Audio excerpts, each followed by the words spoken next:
Good evening. My life began on a judo mat. I was born into a family of athletes. Both my mother and father practiced judo. At 6 years old, I became a junior judo champion. That was my first victory, not just in sport, but in identity. Before I understood the world, I understood discipline. Before I understood leadership, I understood respect. Very early, I learned something powerful. A girl can stand strong. A girl can compete. A girl can win. Soon after, my family made a visionary decision: classical ballet. I was accepted into one of the most demanding conservatories in the country. It was a Russian-trained academy where only 10 out of 100 students were admitted, and only 3 would graduate after 8 years of intense education. At 8 years old, I left home. Cold dormitories, bunk beds, homesickness that no child can explain. What I did not know then was that leadership often begins in loneliness. Our teachers were Russian masters: Bertseya, Skanov, Vladimir Skanov. They taught us precision, posture, discipline. They corrected our hair buns. They corrected our breathing. They corrected our mindset.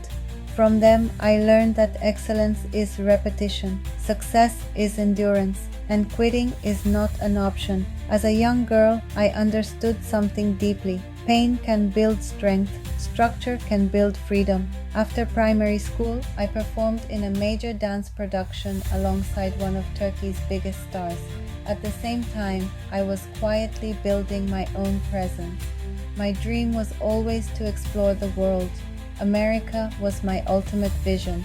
One of the defining milestones of my career was performing Sleeping Beauty alongside Rudolf Nureyev. That experience did not just define my ballet career, it expanded my belief in what was possible.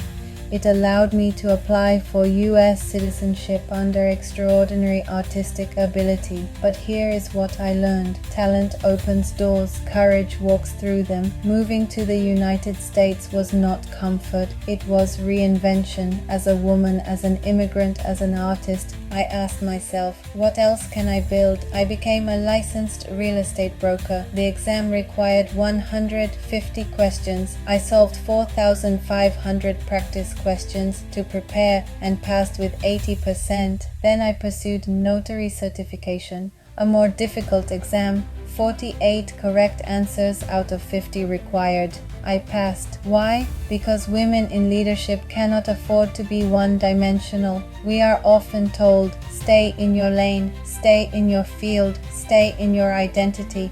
But true leadership is multi-dimensional.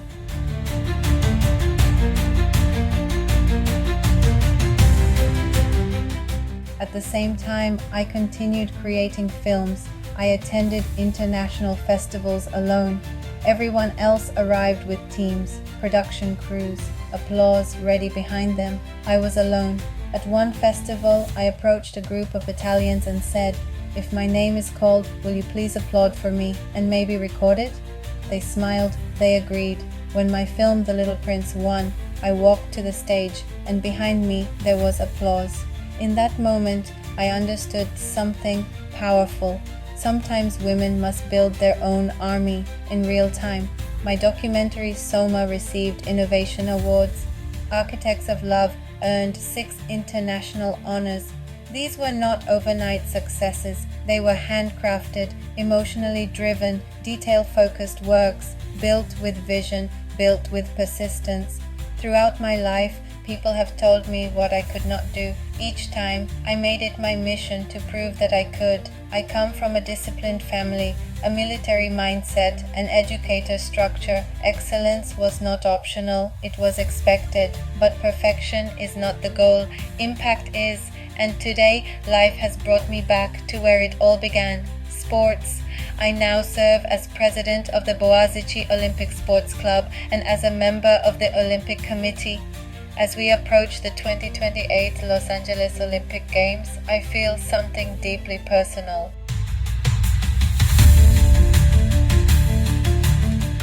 Because sports and art speak the same language: discipline, equality, fairness, unity. Olympic spirit is not only about medals, it is about equal opportunity at the starting line. It is about ensuring that a young girl standing on a mat or a track or a stage knows that she belongs there. My journey was never linear. A judo mat, a ballet dormitory, an immigrant rebuilding life, a filmmaker alone at a festival, a woman leading in the Olympic movement.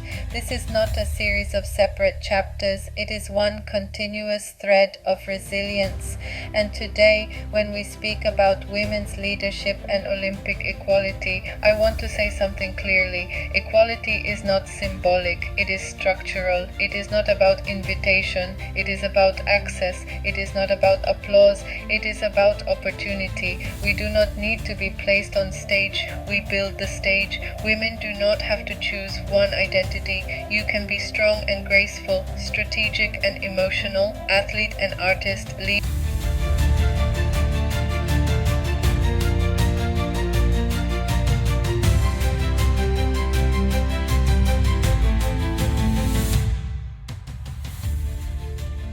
The future of global leadership and the future of Olympic equality depends on women who refuse to shrink, women who refuse to wait, women who understand that resilience is power. If there is one message I want to leave with you tonight, it is this: do not allow anyone to define the borders of your capability. Reinvention is not weakness, it is evolution. Loneliness is not failure, it is preparation. And equality is not a favor, it is a right. My life began on a judo mat, and today it stands on a global platform. The journey is still continuing, and I believe deeply the next generation of girls will not ask for space, they will own it.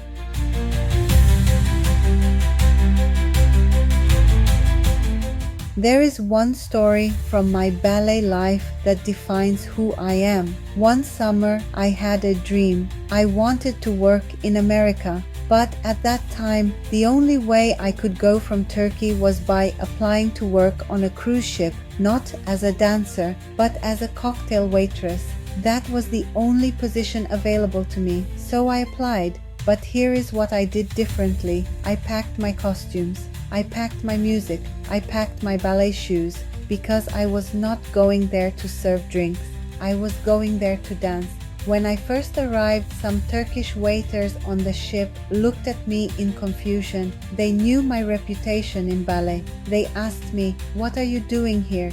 But I knew something they didn't. I was not there for the job title, I was there for the opportunity. On the third day, I found the dance manager. I told him, "I am a professional ballerina. Give me 5 minutes." He did, and 3 days later, I was no longer serving cocktails. I was performing solo under the title Turkish Show, alone on that stage. That experience taught me a lifelong lesson.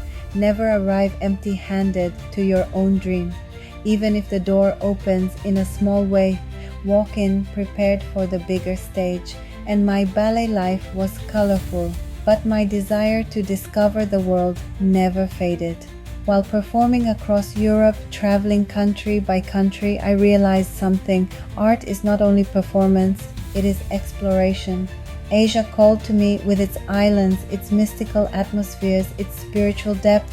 Africa called to me with safari landscapes, tribal rhythms, and dances rooted in ancient culture. Every culture has a movement, every land has a rhythm, every people have a story. And for me, discovering different cultures through dance was not tourism, it was education. It shaped my leadership because when you see the world, you understand diversity. When you dance different rhythms, you respect different identities. When you stand in different lands, you stop believing that your perspective is the only one. This is why today, when I speak about Olympic equality and women's leadership, I speak from lived experience. I have danced in different cultures. I have lived in different systems. I have rebuilt myself in different countries. And I know this: the world does not belong to those who wait. It belongs to those who move.